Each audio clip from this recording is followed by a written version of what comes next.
단식 19일 만에 병원으로 긴급 이송된 이재명 대표. 병원으로 간 이상 단식이 중단되는 걸로 많이들 생각했습니다만 병상에서도 단식을 이어가고 있습니다. 그리고 같은 날 검찰은 이재명 대표 구속영장을 신청했죠. 자, 몇 가지가 궁금합니다. 이 단식의 끝은 어디인가? 그리고 본회의에 곧 상정될 체포동의안, 민주당의 표심은 어디에 있는가? 오늘은 친명계 인사의 의견 들어보죠. 더불어민주당 민영배 의원 스튜디오에 나오셨습니다. 어서 오십시오. 친명계 인사를 하셨습니까?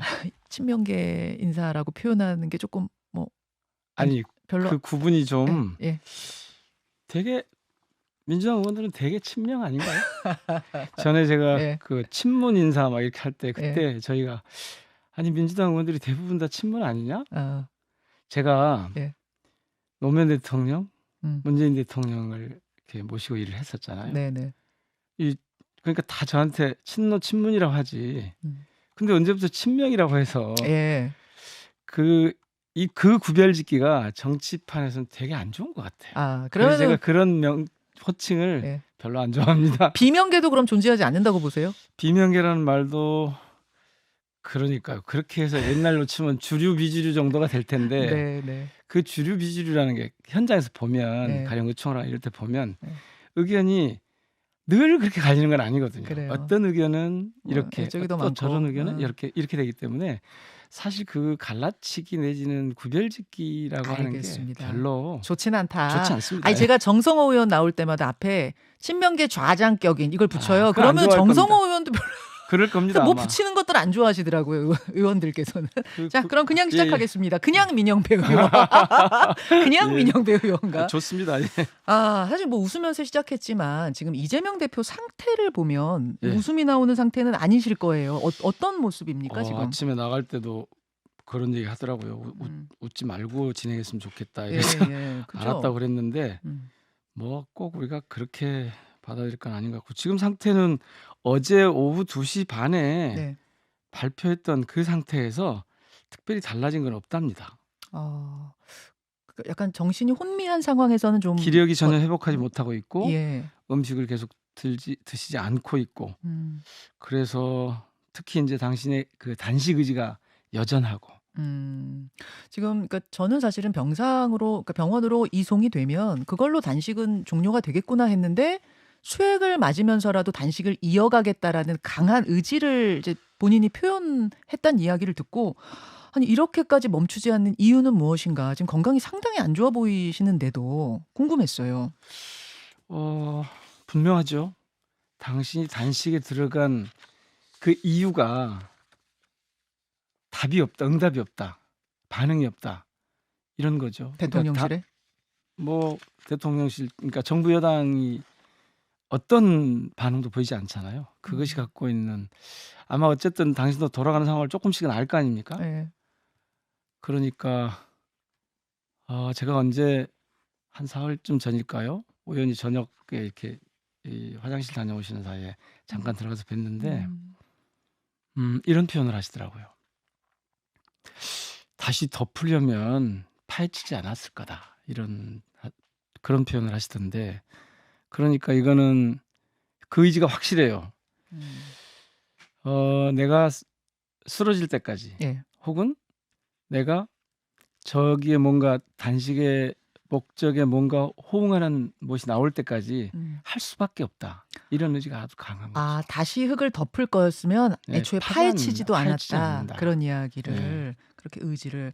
아니 근데 그래도 지금 뭐 정신이 혼미할 정도, 그러니까 병원에 강제로 실려 가야 될 정도 상황이라면 이 끝이 나긴 나야 될 텐데 그럼 언제까지? 그러니까 표현이 어떤 잘못된 조건? 거죠. 건강 상태가 좋지 않다가 아니고 예. 의식을 잃고 쓰러진 거였어요. 제가 볼 때는. 예, 왜냐하면 예. 그 전에도 그 이틀 전에도 그 전날도 못 일어나셨거든요. 예. 혼자서. 저희들이 그 앞에 이렇게 그래서 있을 때. 응급차 가면 왔다가 그냥 그렇죠. 갔잖아요. 아니 그 전날도 그랬어요. 그 전날도요? 네. 토요일도? 그러니까 그 의지를 전혀 꺾지 않는 상태로 지금 계시기 때문에 의식이 있는 한 이분이 내가 멈출 거다.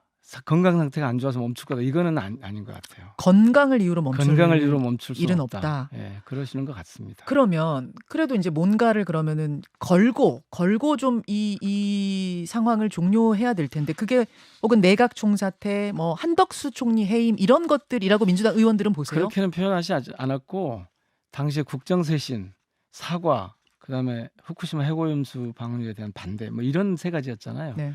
그런 것에 대한 그러니까 정부 여당의 어떤 표현이 반응이 있어야 되는 거죠. 지금 아무 반응이 없기 때문에 아마 그걸 중단할 이를테면 명분을 찾지 못하고 있는 게 아닌가 그런 생각이 드는데. 아무 반응이 없기 네. 때문에 김기현 대표가 혹시 병문안을 오지 않겠느냐라는 관측도 있었는데 예, 뭐 그런가요?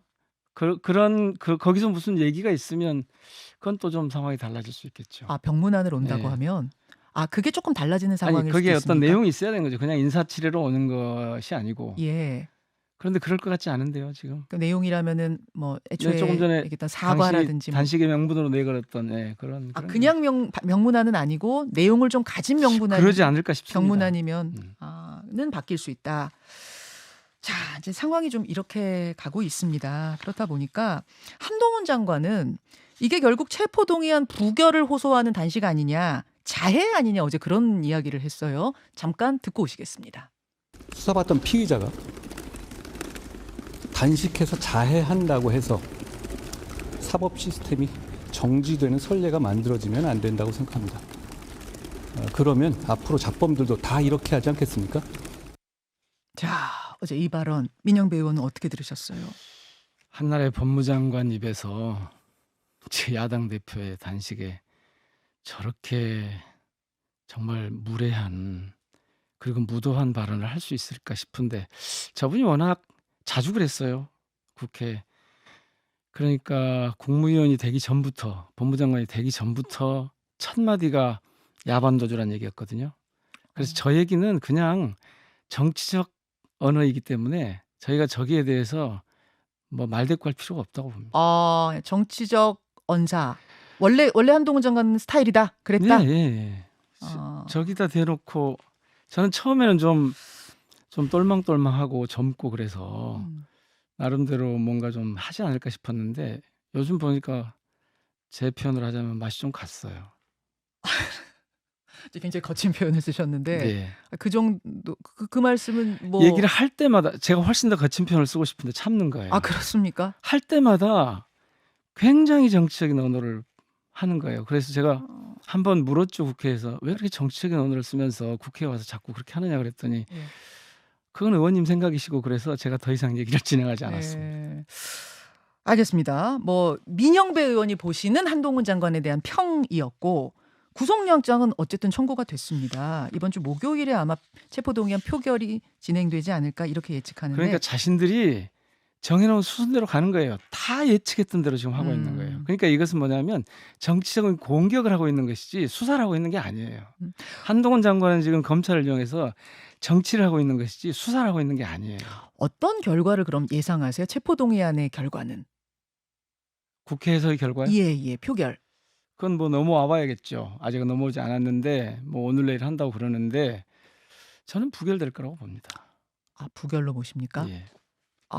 근데 지난번 체포동의안 표결 때를 복귀해 보면 찬성표가 반대표보다 한 표 더 많이 나왔어요. 다만 138대 139인가 뭐 그랬죠. 그랬어요. 출석 인원 과반 조건을 못 채우는 바람에 부결된 거지. 그냥 찬반 단순 비교로 보면 사실상 가결이었다는 얘기죠. 그때하고 지금하고 기류가 당의 분위기가 많이 바뀌었다고 보십니까? 부결 얘기가 많이 나오고 있고요. 어제도 저희들이 이제 얘기를 잠깐 해봤는데 부결 얘기가 많이 나오고 있고 부결 시켜야 되는 상황이 됐죠. 당위적으로 부결을 할 수밖에 없는 상황이 된 거죠. 그 말씀은 단식 말씀하시는 건가요? 아니 단식뿐만 아니라 원래 이 수사 자체가 엉터리였을 뿐만 아니라 지금 증거를 아무것도 못 내놓고 있잖아요. 계속 전원 가지고 대북송금 뭐 누가 뭐라고 했다더라를 가지고 이건 제 얘기가 아니고 어제 변호사 그 담당 변호사 박준택 변호사라고 있는데 이 변호사가 와서 의총에 와서 쭉 설명을 했는데 증거가 아무것도 없다. 구속 사유가 아무것도 없다. 이건 정치적인 자신들의 의지를 관찰하기 위한 수단으로 수사권을 활용하고 있는 거다. 그러니까 그렇게들 얘기를 했잖아요. 사건을 왜 정치 영역으로 끌어들이냐 그러는데 진짜 사건을 정치 영역으로 끌어들이고 있는 건 한동훈 장관, 법무부 검찰 쪽이지.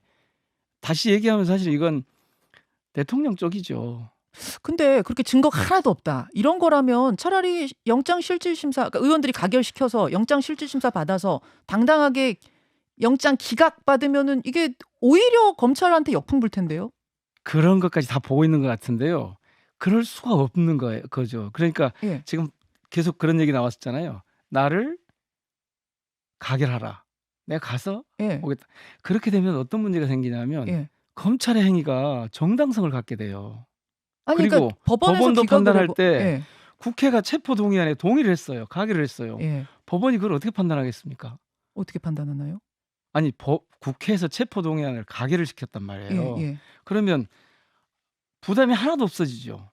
정치적으로 오히려 편견을 갖게 되죠. 국회가 가결시켰어? 그런데 그런 행위 자체가 불필요한 상황인데 제가 표현하자면 강도가 들었어요. 예. 다쳐가지고 가서 병원 가서 치료받고 복귀하면 된다는 얘기인데 예. 아니 그 일을 왜 합니까? 그러니까 처음부터 이게 성립하지 않는 짓을 억지로 밀어놓고 있는 거잖아요. 그러니까 국회 차원에서 그냥 끊어버리지 그렇죠. 법원까지 갈 필요가 없다? 왜 병원을 가냐고요. 그러니까 여기서 병원이라 하면 법원을 말씀하시는 그렇죠. 거예요? 사전에 예방하는 게 100번 낫지.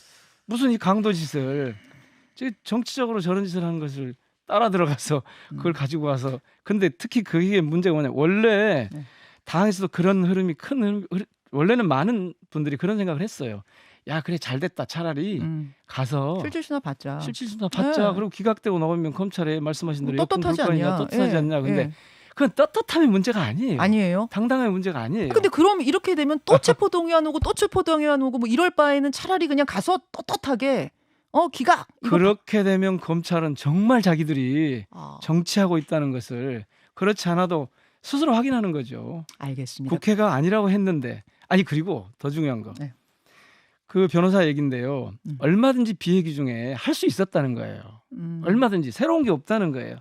그리고 조사도 마찬가지라는 거예요. 조사할 게 없어요. 그러니까 그 왜 당사자도 그러니까 이재명 대표도 걸어 나오면서 그랬잖아요. 증거가 아무것도 없는데 왜 불렀는지 모르겠다. 알겠습니다. 결국은 검찰의 어떤 뭐라고 해야 돼? 그 프레임에 말려들지 않기 위해 부결하겠다 그런 말씀으로 그렇죠. 정리할게요. 그게 중요한 거죠. 예. 그 흐름이 그러니까 당위성적인 측면이 아니라 실제 지금 현실적인 흐름도 기류도 그러하단 말씀. 그렇죠. 처음에는 말씀하신 대로 그런 기류가 강했는데 가결 기류가 근래 저쪽이 하는 걸 보고 다시 한번 확인을 한 거죠. 100% 부결 확신하십니까? 아니 그거야 뭐 알 수 없지만 그거 제가 아니고요? 보기에는 부결 당위성이 워낙 커져서 아마 혹시 이거 부결 시키면 안 돼 가결시켜라고 생각을 갖고 있던 분들이 혹시 있었더라도 그런 생각을 하기 어려운 상황이 됐죠. 그 강성 지지층과 원외 인사들 중심으로 지금 부결 캠페인도 굉장히 활발하게 진행 중이라고 들었어요. 사실 오래된 얘기예요. 그래요? 근래 뭐 성명서에서 나와서 그렇지 지지자들 사이에서는 진즉부터 아니 명분이 없지 않냐 이게 정당성이 없지 않냐. 아니 부결 부탁드립니다 이런 문자를 의원들 전원한테 보내고 굉장히 적극적인 며칠 꽤 됐습니다 지금. 그래 그런 것도 좀 영향을 주고 있나요? 전체 기류를 바꾸는데? 저는 뭐 그게 영향을 줄지는 모르겠습니다만 국회의원들이 그런다고 그러겠습니까? 지금 상황을 보니까 돌아가는 게 도저히 아니다 싶어서 그러지 않은가 싶은데요. 만약 부결이 될 경우에 이재명 대표의 불체포 특권 포기 선언이 좀 무색해지지 않겠느냐? 민심의 역풍 우려된다는 분들도 계세요. 민주당 의원 중에도. 그것은 역시 그동안 보수 언론과 검찰이 짜는 프레임이죠. 역풍도 프레임이다. 역풍이 불 거라는 지금 것도. 어떤 역풍이 불겠습니까? 역풍의 우려는 없습니까? 저는 역풍이 있는 것처럼 계속 해오다가 제가 보기엔 지금 이 검찰의 연성 쿠데타가 진행 중인데 대통령 권력을 잡으면서 그게 1차 완성이 됐어요. 근데 이제 2차 완성은 다음 총선일 거거든요. 그렇게 보세요. 그래서 아니 지금 자기 마음대로 안 되니까 시행령 가지고 하고 계속 이런 식으로 하잖아요. 검찰을 전면에 다 배치하고 검사들을 이게 오래전부터 저희들이 제지할 기회가 몇 번 있었어요. 그때마다 이 제지를 못한 게 그 역풍 프레임 때문이었거든요. 민심의 역풍 프레임. 네, 근데 이것을 허구라고 보십니까? 저는 그게 별로 의미가 없다고 보십니다. 의미가 없다. 네. 의미가 없다는 거예요? 허구예요? 실제 없을 거라는 거예요. 지금까지는 보이지 않았어요. 예를 들어볼게요. 예. 우리 지난번에 윤석열 총장 시절에 예. 이게 징계 사유가 분명하니 탄핵하자 그랬잖아요. 그때 역풍 우려가 엄청 컸거든요. 키워준다 오히려. 역풍 부려서 우리한테 불리하게 된다. 근데 생각해 보세요. 지나간 얘기 뭐 의미가 없을 수도 있지만 역풍 있었을까요? 그때 지금 대통령 됐잖아요. 지금 가만 놔두니까 대통령까지 간 거예요. 알겠습니다. 그거는 그것뿐만 아니라 여러 번 기회가 있었는데 예. 자주 그랬어요. 저희들이. 민심의 역풍도 이게 허구도 프레임이다. 그런 말씀. 크게 있을 것 같지 않습니다. 알겠습니다. 민형배 의원 만나고 있습니다. 시간이 별로 안 남긴 했는데 초선 모임 철험회 소속이세요, 민 의원님. 철험회는 그냥 붙여진 이름이고 공식 이름은 네. 공정사회 포럼. 국회 공정사회 포럼. 공정사회 포럼. 예. 같은 소속인 최강욱 의원이 어제 대법원 최종심에서 징역 8월에 집행유예 2년 선고받고 의원직 상실이 됐습니다. 어제 인사난으로 찾아가셨어요, 민 의원님도? 예, 그 재판도 보고. 재판도 보시고. 인사난으로가 아니라 재판에 이를테면 그 곁에 서 있으려고 서 있어 주려고 간 거죠. 그러셨군요. 김의겸 의원은 최강욱 의원이 이제 훨훨 날 것이다. 평소에 의원 배지를 좀 거추장스러워했다. 이런 말씀하시는데 이거는 뭐 어떻게 해석해야 되나? 앞으로의 행보가 좀 더 적극적이 될 것이다. 이렇게 보면 되겠습니까? 그러니까 국회의원이라고 하는 그 직을 갖고 있으면서 굉장히 제약이 심했던 그런 상황으로부터 좀 편해질 거라는 그런 뜻이겠죠. 실제로 이 공직에 있다는 게 여러 가지 그 이를테면 말만 해도 편하게 못 하잖아요. 그렇죠. 예. 근데 이제 워낙 역량이 있는 분이라 그러나 저는 그 재판 자체가 어제 그런 평가들이 나오더라고요. 10초 정도 남았네요. 김명수 대법원장이 이 최강욱 의원을 제물로 삼아서 마무리하고 떠났다 이런 얘기까지 나오더라고요. 그렇군요. 예. 여기까지 짧게 논평을 듣는 것으로 오늘은 인사 나누겠습니다. 민영배 의원님 고맙습니다. 고맙습니다. 김현정의 뉴스쇼는 시청자 여러분의 참여를 기다립니다. 구독과 좋아요, 댓글 잊지 않으셨죠? 알림 설정을 해두시면 평일 아침 7시 20분 실시간 라이브도 참여하실 수 있습니다.